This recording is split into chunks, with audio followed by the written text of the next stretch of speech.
অনুরাগের ছোঁয়া ধারাবাহিকের নতুন পর্বে দেখা যায় যে দীপার সাথে দেখা করতে না পেরে এবার ফিরে যাওয়ার পথে লাবণ্য সেনগুপ্তর সাথে দেখা হয় পৃথা সেনগুপ্তের। এতদিন পরে দিদিকে দেখে চমকে ওঠে পৃথা। ভয়ে অন্যদিকে চলে যেতে গেলে লাবণ্য সেনগুপ্ত হাত ধরে ফেলল। পৃথাকে চিনতে পেরিয়ে একটা থাপ্পড় মেরে বলে, বল আমার বড় ছেলে কোথায়। দিদির হাতে থাপ্পড় খেয়ে পৃথা বলে, আমি সত্যি বলছি দিদি, আমি তোর ছেলেকে চুরি করলেও সে এখন কোথায় আমি তা জানি না, কারণ আমি তাকে ছোটবেলাতেই হারিয়ে ফেলেছিলাম। কথাটা শুনে আরো রেগে যায় লাবণ্য সেনগুপ্ত। হুঙ্কার দিয়ে বলে, আজ এতটা বছর পরে আমি যখন তোকে পেয়েছি পৃথা, তখন তোকে ছাড়বো না। তুই আমাকে মিথ্যে বলেছিস।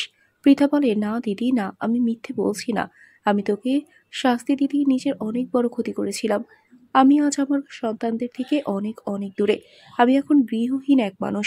আমি জীবনে কোনো শান্তি পাইনি। তুই আমাকে ক্ষমা করে দে দিদি। লাবণ্য সেনগুপ্ত বলে, তোকে আমি ক্ষমা করব না।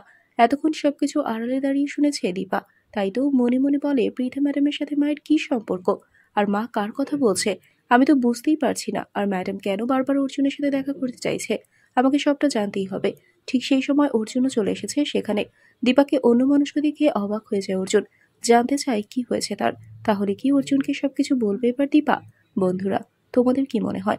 এক্ষুনি একটি লাইক দিয়ে এবং কমেন্ট করে জানিয়ে দাও তোমাদের মতামত। ধন্যবাদ।